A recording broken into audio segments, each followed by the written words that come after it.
Jagat Dewa Bathara. Jagat Dewa gedhe tur dawa. Wonge dantenan iki. Janaka kok ya pangling, Werkudara kok ya pangling ngono lho. Lah nek kowe musaku, aku ora pangling karo kowe. Aduh. Ki kok cocoke aku lho. Ndang ora ana sasaran. Ana ratu kok dicubles bokonge ora. Lah kaya katosen dengermu. Tak sawange kaya ngapa mungsuhe keparat. Hola, hae, hola.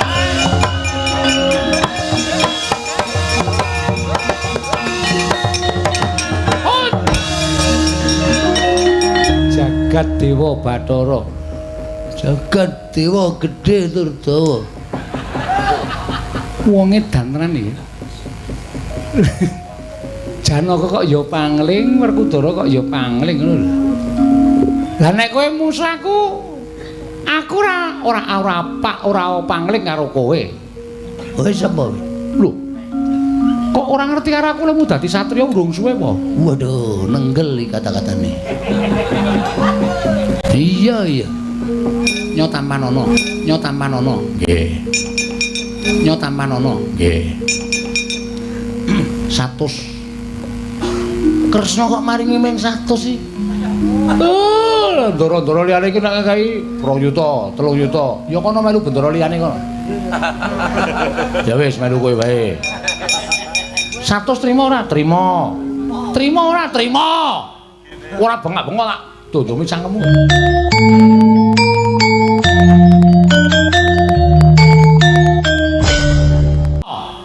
Ora bengak-bengok tak dondome cangkemmu kowe. Ning ana syarate. Andaka Murti kae patenana. Keraman kae patenana, ora iso mateni 100 bali 600. Wis ngono, masa burung. Ratu ireng, cedril. Ratu ireng, cedril.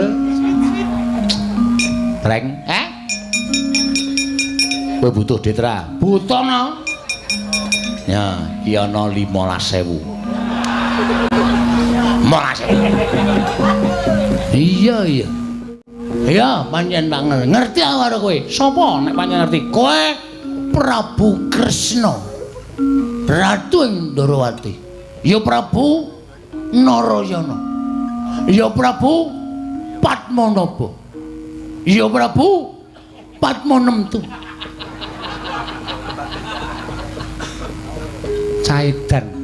Ora edan. Jenengmu sapa? Andaka Murti. Waduh, Andaka Murti jeneng anyar. Anyar ya men bar tuku kok cerewet. Lho kok karaku kok wani? Werkudara kalah karaku, Janaka kalah karaku. Wangi-wangi wong loro sisan kene. Ajar ku andamu, wani karaku. Sing nawedeni apamu? Lho, aja niroke. Ya men karaku. Mati dening aku. Mati lho apa? Kowe mati dening aku tibane senjata cakra. Oke, Ramaya tibano. Aku mati, kakangku Kakang Andaka Dewa ngamuk. Lho, kakangmu ki sapa? Andaka Dewa. Saiki nendi? Nang angkringan. Lho. Kok tekan angkringan barang ora usah kowean bebangaken ayo. Kowe apa aku sing tekan mati dening aku panggal ta. Oh, titenono.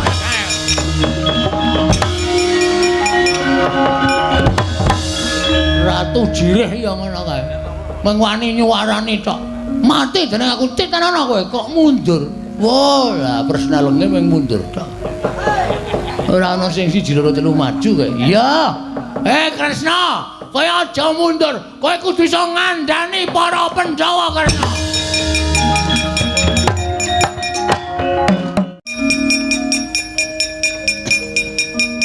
Kowe butuh duit ora? Ha butuh no. Ha butuh tenan. Nggih. Nyotamanono. Nggih. 100.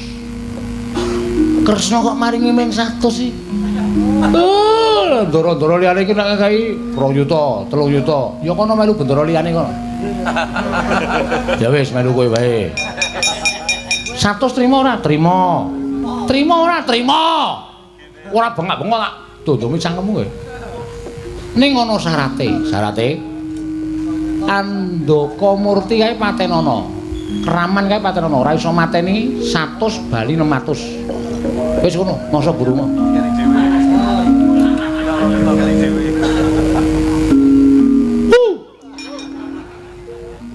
Ratu ireng, cethil. Reng, kowe butuh detra? Butuh no. Ya, iki ana 15.000. 15.000 lumayan. Nggo tuku cakar nggo ngruwaki raimu. Nampa kok nesu ya ben. Kowe entuk 100 kok kantane kaya 15.000. 15.000 ana syarate. Syarate apa? Mateni Kraman Negara Ngamarta. Sapa? Andaka Murti. Ya ora ana witra, aku wong ringkih. Wong loro. Wong loro. Kowe karo aku maju bareng. Oke. Maju bareng ya, maju bareng. Bethuke. Ya.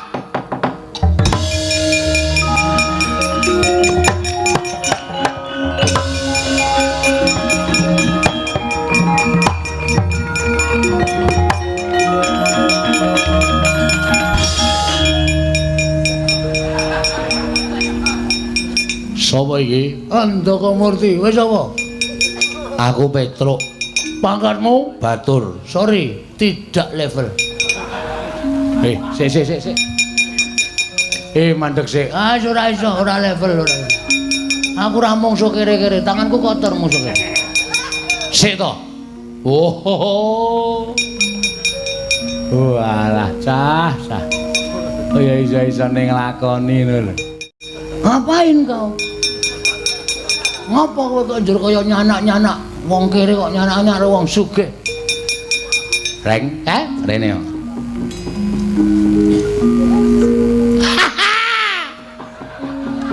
Wah, apa sandangane apik kok raine ra iso dipermak kaya. Raine ra iso dipekonah piye-piye sing petot kaya ngono kuwi. Hus. Begadang. Berdagang ora toto kok berdagang jangan berdagang. Keparat ngarepe dhewe. Sapa wae Petruk? Sing mburi kelinci. Kelinci mancal raimu iki apa piye? Nala gareng. Pandhawa ndi? Kon nungkul ning ngarep aku, ora nungkul sirna mergo lae. Ngerti ra itu? Kok kaya bako. Kita ya.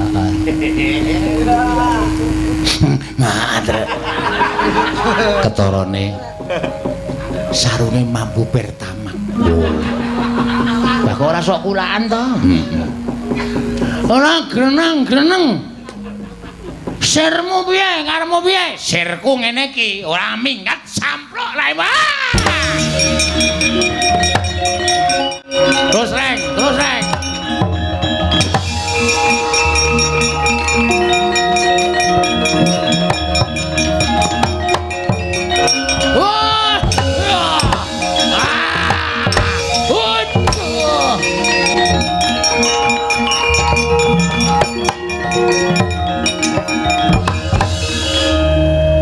Ngapa iku dadi satriya barang? Sing dandani Andaka Dewa. Andaka Dewa sapa? Banteng ning Ampuh lho, tenan. Nek ngerti aku badar ngene iki mesti ngamuk sapa sing aran Renggalange. Oh, arep golek Joko Tingkir beda ceritane. Bayang ra ono Joko Tingkir. Joko Tingkir ngopo? Joko Tingkir karo Boyo kok. Wah. Kok ndek ya lali aku. Aku ora ngerti sejarahe gobloke. Wong iki sing nyekeli kae dudu Joko Tingkir. sapa kae? Kae Ki Ageng Pemalangan. Ndasmu. Pemalangan das-daske Kowe iki mbelokke sejarah sak penake dhewe kae sing nyekeli baneke Baron Skeber. Baron Skeber ki sopirku kok ngulu megap-megap lho. Anggere turu kok karo sound system banter ling ngorok. Judul lemah wae cangkeme. Mangkelake tenan. Heeh. Kae pokoke Banteng terus kae. Lah mungsuhe sapa, Gong? Aku ya ora ngerti. Sinuwun Kresna Kondene. Sinuwun Kondene. Sing awani akon sapa? Iki yo ngawur wae kok. Timbali Petruk. Ya. Den, ngopo? Timbali Petruk. Dapure Petruk nimbali aku. Petruk nimbali aku. Keakraban sinuwun. Dapure ora. Njur anggepe ratu ki karo kowe iki derajate adoh kok akraban. Weh, Dhek kudu sadar mbiyen ki dadi ratu mergo tak coblos. ha iya. Kudu merakyat dadi dijak salaman masyarakat ki aja lara ati. Aku ora lara ati, Bagong, mung tata. Modar ora kowe. Ngopo iki? Ngidak sekrup aku. Kraton kok ana sekrup ora. Sesuk meneh aja ya, Bagong. Nggih, mboten. Rarjo sak praptamu. Wilujeng bekti kula sinuwun. Iya ya Bagong tak tampa pangestuku tampanana. Kula pundi nggo jimat paripe ndayanana ing kasantosan. Petruk slamet tekamu. Wilujeng Den bekti kula kunjuk. Ya, tak tampa pangestuku tampanana. Kula pundi nggo jimat paripe. Bagong slamet tekamu. Bagong slamet tekamu. Gong ora gawe masalah. Jak salaman ra gelem e. Lah wong piyayi kok tok jak salaman ora gelem. Semaur sing apik. Mengaturipun Ndara Werkudara, wilujeng bekti kula kunjuk. Yo. Benakno. Pun penak.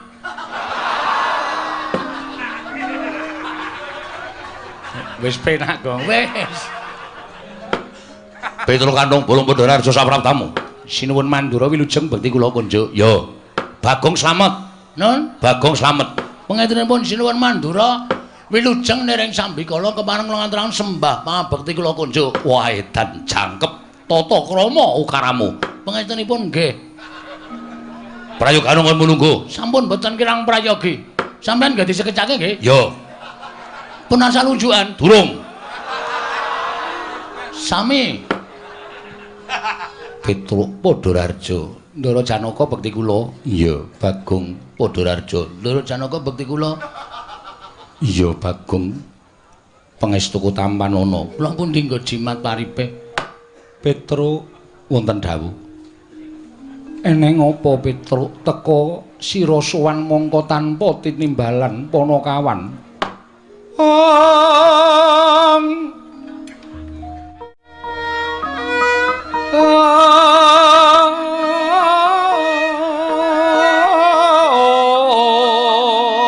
Drama.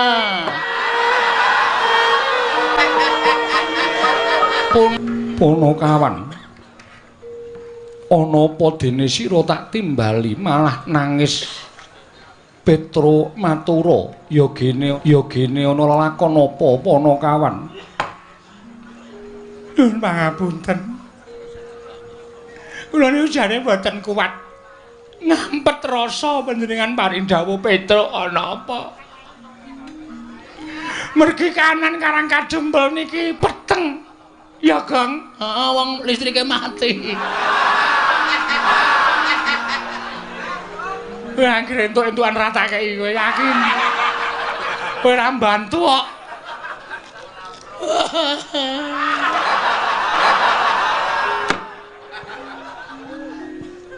Peteng sebabe apa? Merem. Sik meneng sik. Engko tak nehi kalodhangan, tak nehi wektu ndagelo sak pol-polmu. Niki meneng sik. Siap. Paham? Paham. Diem. Oke. Menak entuk dum Berdua. ya. Mboten kanyono-nyono napa sinuwun Puntadewane mboten mireng kabar. Ora Petruk, Ndara Werkudara mboten mireng. Ora. Ndara Janaka mboten mireng. Ora Panakawan. Pun anten sesasi niki bapak niku gerah. Syukur, mula nek mangan sikatan. Bapak niku gerah. Pun bapak niku ora iso napa-napa ming nglekar teng amben. Nek didelok niku ragane kaya wis ora duwe nyawa ming mripate kedip. Pun bola-bali kula bali Bagong niku mbudidaya goleke tamba ning ora ana sing iso nambani karo bapak. Mula kula gentenan kalih Gareng kalih Bagong niku nunggu bapak.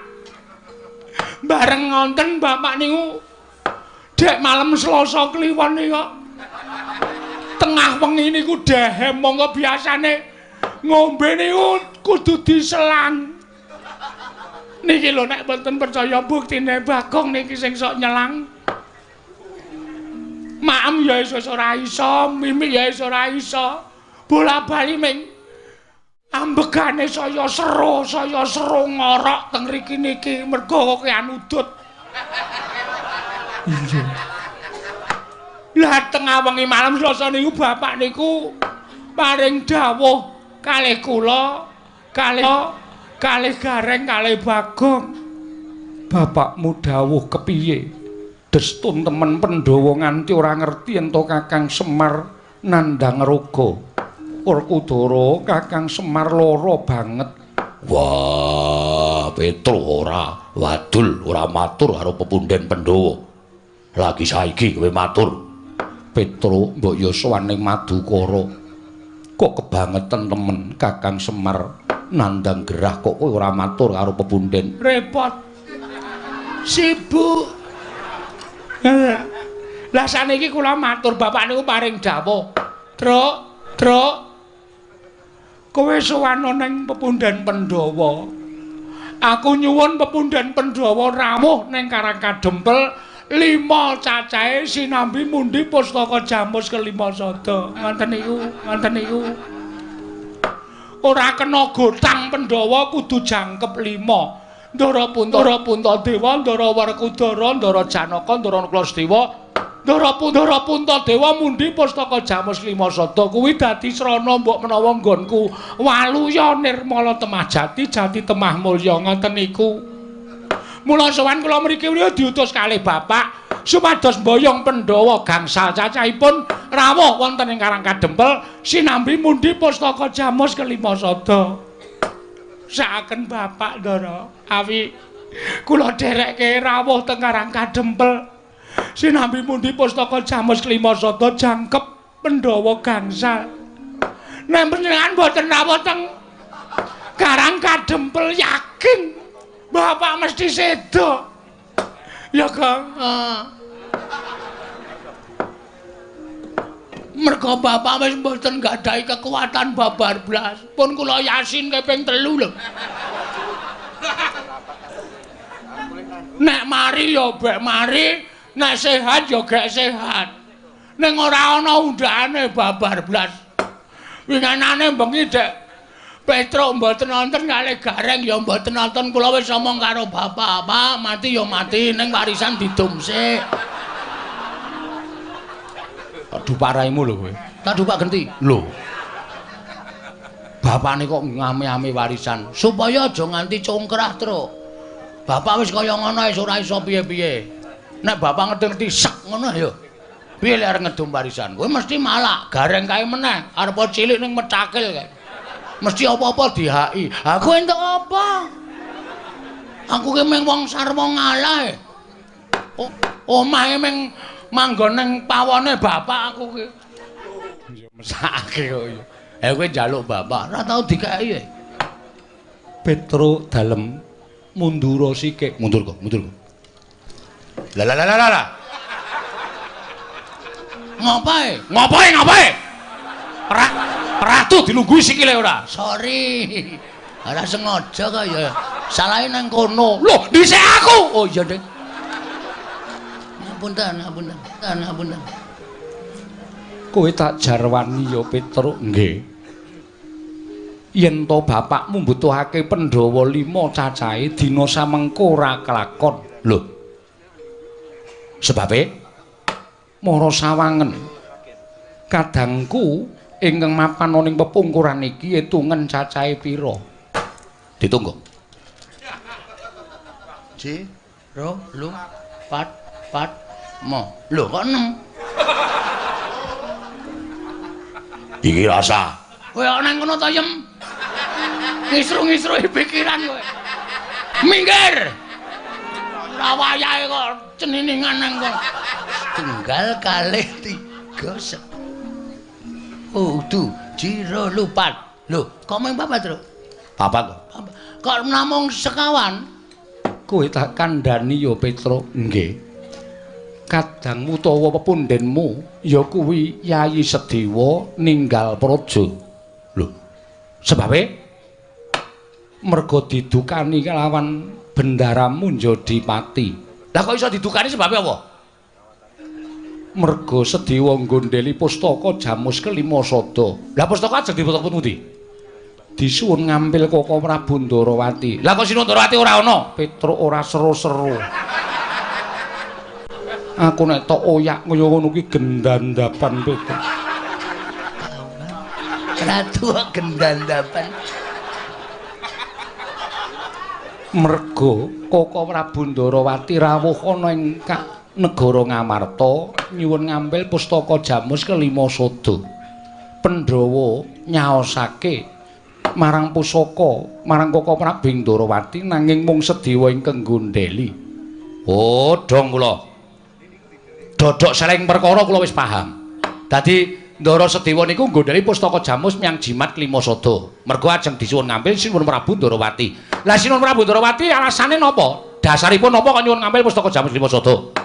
Merga Ndarawati ketaman pegebluk bisane waluya yen to tinumbalan pustaka Jamus Kelima Sada. Terus alasane Ndara Sedewa ora ngentukake merga pusaka kuwi dadi pusakaning Pandhawa lan pusakaning para kawula. Pustaka kuwi penguripaning para Pandhawa. Yen Pandhawa koncatan pustaka Jamus Kelima Sada, wong kang ora seneng marang para Pandhawa nggone bakal gawe sengsaraning para Pandhawa angel mijet poe ngranti suwe banyu sinaring Petruk. Oh bener. Bener niku. Mula pusaka niku aja nganti pisah karo pepundhen kula para Pandhawa. Pusaka niku mboten pusaka bain-bain. Nek Pandhawa koncatan pustaka Jamus Kelima Sada, Pandhawa niku dadi ora duwe kekuatan, apes kekuatane. Nek ana wong sing ora seneng karo para Pandhawa, gawe cintrakaning para Pandhawa niku angel mijawa ngranti suwe banyu sinaring niku pas. Ngendikane Ndara Sedewa niku bener. Mula Sedewa tumuli nggondheli. Lah niku bener. Nanging ngertiya sing nyuwun ngampil pustaka Jamus Kelima Sada kuwi Koko Prabu Ndarawati. Koko Prabu Ndarawati kesembaning para Pandhawa. Nek cara kula mboten nyawang sembahan. Nek nyuwun ngampil ya nyuwun ngampil sanese pusaka, ana jeneng pusaka kok disilih ki cara pundi? Sing jeneng pusaka niku duwe daya, niku merga diasta dening Kang Kagungan. Pusaka kok disilih-silihke niku mboten ajeng anta dayane. Dadi nek Sinuhun Ndarawati nyuwun ngampil pustaka Jamus Kelima Sada supaya dadi kinarya nambak rengkaning praja. Kula nuwun sewu. Niku gek-gek ming alasan. Mula Ndara Sedewa nggondheli niku wis pas. Lah kok terus dadi iso lunga? Merga didukani karo bendaramu Njodipati. Ndara Werkudara. Iya, Petruk. Terus karo bendaramu Werkudara ditundung lunga. Minggat. Ngoten. Iya, Petruk, kowe kok ngerti. Lah biasane Ndara Werkudara niku karo anak-anak ya ngoten niku kok. Antasena tukake rokok, ora gelem, Pak. Minggat. Wonten niku wis biasa kula niku wis weruh bola-bali wong kula ngomong Ndara Werkudara kuwi cilik nganti gedhe kok dadi kula ngerti lagak lagu lageane. Dadi Ndara Sedewa niku lunga saka negara Ngamarta merga Ndara Werkudara. Iya, Petruk, Gong. Ana masalah iki. Piye? Ndara Sedewa lunga, Pandhawa ora ganep 5. Masalahe kok lunga. Lah kowe iki ngrungokke ora? Aku turu Iki ngantukan. Anggere ya iki ngantuk aku nek bar jam 12 ora ngantuk to. Oh. Mergo Maling. wah. Maling dengkulmu mlocot ora. Iki ana masalah. Masalahe Ndara Sedewa lunga. sing marahi lunga Ndara Werkudara mergane didukani. masalahe Ndara Sedewa iki nggondheli pustaka Jamus Kelima Sada. Dis. Goblok banget ora. aku iso ngomong kaya banget mau mbok ngrungokke aku makler ya nyun ngapura dadi Ndara Sedewa lunga sing nundung Ndara Werkudara Heeh. mbah masalahe apa tak urus iki, Truk. Ya. Mundur. Ya.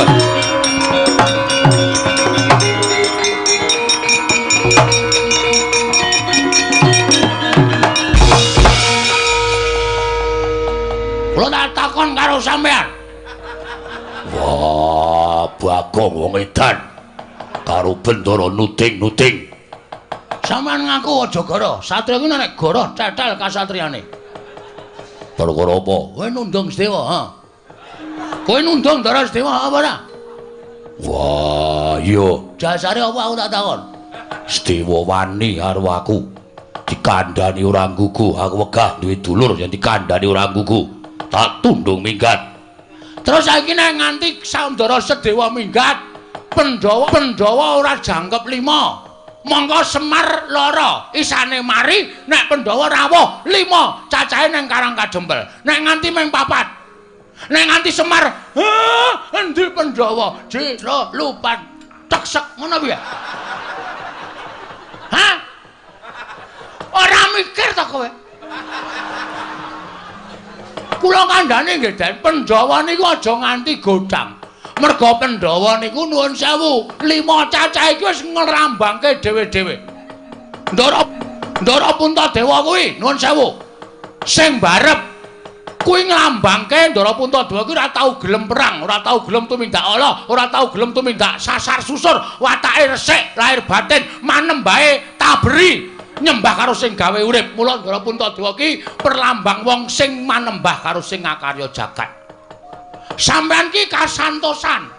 Ndara Janaka kuwi tresna asih. Lho, kabeh wis lambangke dhewe-dhewe. Kok dadi Ndara Sedewa kok tok tundung lunga? Wah, Bagong ora basa aku iki bendaramu. Kowe kudu nganggo tata krama ora basa karo aku. Tuwa sapa Werkudara to, Bang? Tuwa kowe. Nah, aku ora basa ora masalah. Ora bakal kualat karo kowe. Kowe iso kaya ngene iki mergo aku sing budidaya.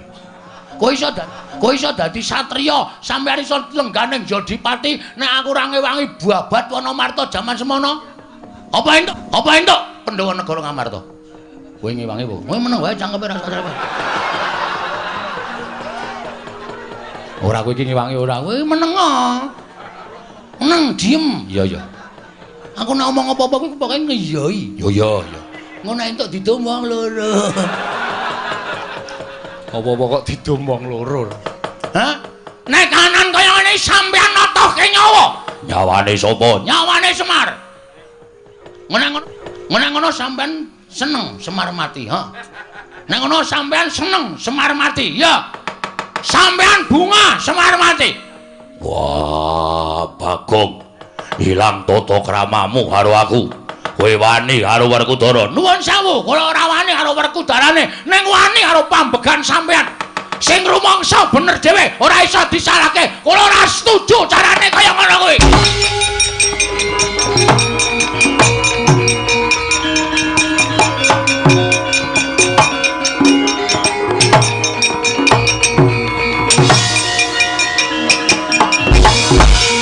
Jane rasa rene kok kono wae.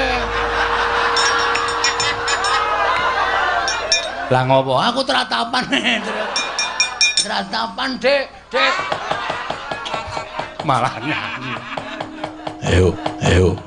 Saiki kowe ngecah apa? Truk.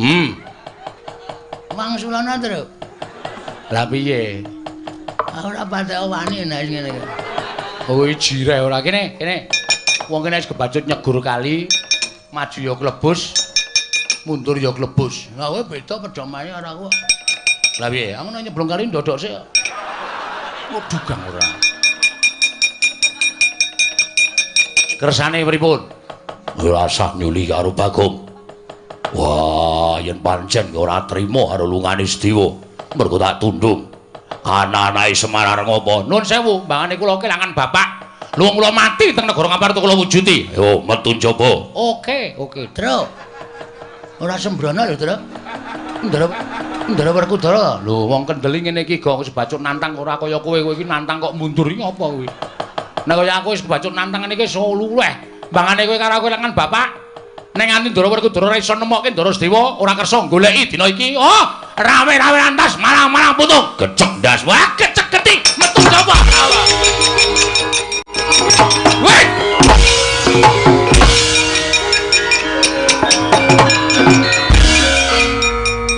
Nuwun sewu. Piye, Bagong?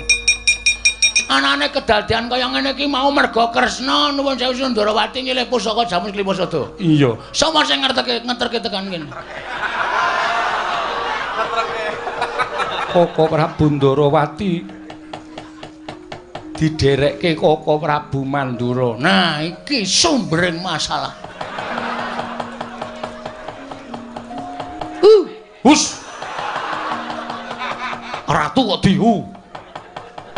Sampeyan sing nderekke Sundarawati. Yo. Sampeyan ngerti mboten Sundarawati niku tenan-tenan apa ora negara Ndarawati ketaman pegebluk. Yai Prabu Kresna rawuh ana negara Mandura. Dheweke ngandhake karo aku matur karo anakku yen negara Ndarawati ketaman pegebluk. Bisane walyane Rama Temajati yen tinimbalan pustaka Jamus Myang Jimat Klimasada. Aku dadekke seksi supaya melu sowan negara Ngamarta. Terus aku matur karo Yai Prabu Darma Kusuma. Yen to para Pandhawa kudu ngelingi lelabuhane Yai Prabu Kresna. Tumuli dadi geger iki mau. Ah, iki. Sak ngerti kula, Ndara Werkudara niku wonge angel nesu. Nek ora ana sing ngubup-ubupi, nek ora ana sing ngompori. Sapa sing ngompori Werkudara? Lho, aku ora. Ngaku wae. Ngaku wae. Glandang nang kono kowe. Hus. Kuwi nggonku. Aku njaluk. Lho. Nenggala dijaluk piye? Butuhe aku ora mengerti para ya sampean kudu tanggung jawab. Sampean melu gawe masalah luwih Ndara Sedewa. Sampean ora gelem nemokke Ndara Sedewa. Kula sing ora trima. Lho, Kowe nantang Baladewa. Lho ora nantang. Meng kula meng kepengin sampean tanggung jawab. tegese kowe nantang karo Baladewa. Kowe nantang karo Rata Mandura. Apa mbok ora wedi karo kowe ayo? Nendi papane wong bondo itu metu coba legane atiku. Rugi. Apa wih? Ngerkoso kok tak njaba. Rajos. Jirih. Ora sakakan gelem tanpa kono ayo. Karepmu piye? Pokoke sampean gelem golek apa ora? Aku ora gelem golek. Ora gelem golek gulung kowe. Metu coba legane atiku.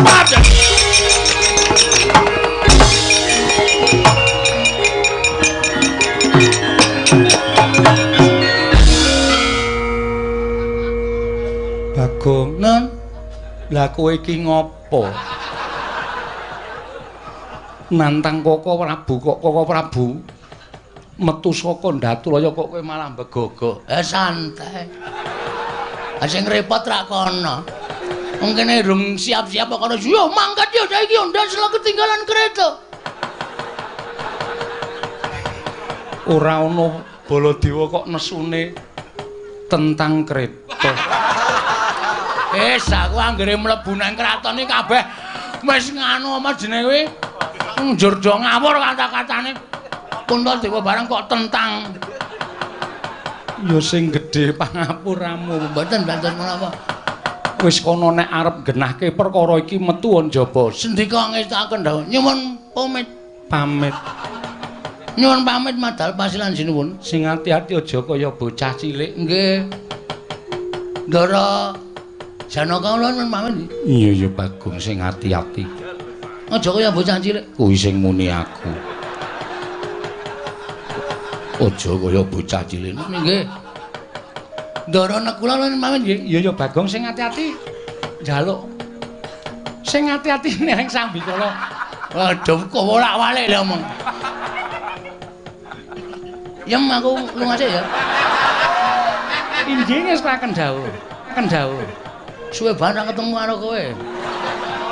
Engko cipika-cipiki ya, Jem. Inggih. Ayo kangen no ya, inggih. WA-mu isih kae sing wingi to? Inggih. 081 125 250 375. Aku menghitung-hitungan. Inggih. Kuwi adimu po? Inggih. Lemu banget. Oh ya aja sok salin nganggone adimu ya. Inggih. Sandangane aja sok ganti. Inggih. Nggone adimu ki nek tok nggo iso tok cantolke pundak ngene iki. Saking gedene. Ora tepung kok wis ngrasani pakaian dalem. Ku karepe dhewe. Aku kenal aja.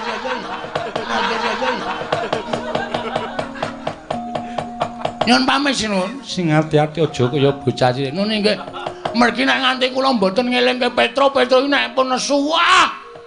Bebayane tenan, yakin sumpah. Mboten mantra-mantra wujude Panakawan. Bedane karo sapa-sapa ora wedi. Apa ya nggih? Dewe nganane malam Setu nika gelut kalih Bathara Narada. Lho. Perkarane apa Bagong? Susukan teng jero kotak.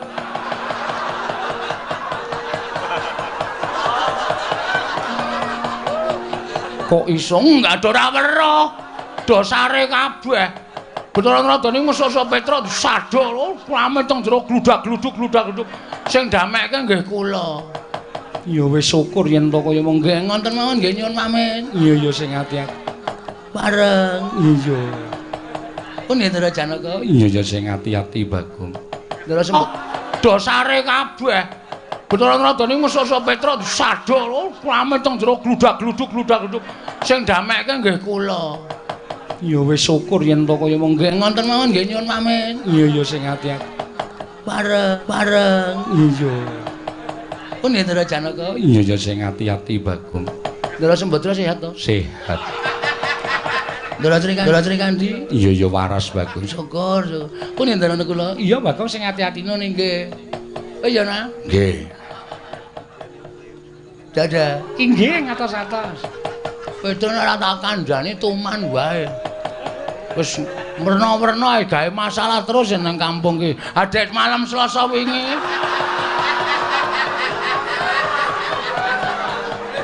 Malam Selasa ngopo? Ora do ronda. Remi dolanan iku mengitungan kok kancane do ditempilingi. Nek mboten kula pisah, ajur sak kampung. Kula terus mlayu saka omah tak eleke, "Truk, iso meneng ora?" Langsung lingguh. Petruk wedi karo kowe gila. Oh iya. Nggih mun ngoten mawon nggih ngabari tok. Iya. Njing ampun gawe anu tatu atine Petruk. Iya Bagong. Nggih pareng. Iya. Monggo. Iya Bagong. Pun Ndara Janaka. Iya sing ati-ati. Ndara Abimanyu sehat to? Sehat. Ndara kula nyuwun pamit. Iya sing ati-ati Bagong. Oh iya nak. Nggih sing ati-ati kok trewek wae. Tonyo modar wae. Durung entuk-entukan dilokke. Pun ngoten mawon nggih sinuwun. Iya sing ati-ati. Nggih mengke ndak Selak Petra malah gelut kali Ndara Baladewa. Ya nek Baladewa menang, nek nganti kalah napa mboten mirang-mirangke ing atase Ratu Mandra niku Ratu Digdaya Sekti kalintang jayane perang kok nganti kalah karo Petra. Ha iya to? Iya. Ngoten nggih? Iya. Areng. Iya. Pun nggih? Iya Bagong. Pun nggih? Mbah, ora caturan. Oh iki wis krasa iki sing. Nek ora ngoten ndak ora rampun-rampun ya. Kula tak metu tenan sanipun mboten ajeng teng mriki mboten ajeng pamit wong tak pamit ya ora di perasaan babar blas. Pun nggih? Iya. Kula niku ya gumun. Aku ya gumun. Sebabe Kok cerewet. ora dikai dhuwit kok. Bagong Ratu lenggah Siniwaka ora nggawa prabiya. Waduh. Ndara Janaka, Mengko yen wis tekan karang kadempel tak paringi. kapan? Ya mengko mesti tekan kono Bagong. Ndara kula Kan duwe. tegas iki aku seneng nek tegas iki malah seneng. Nek wong tegas iki sing kere tetep kere, sing sugih tetep sugih. Ngono kuwi karepku. Nggih sampun nyuwun pamit madal pasilan. Sing ati-ati aja kaya bocah cilik. Nun nggih, pareng nggih. Iya.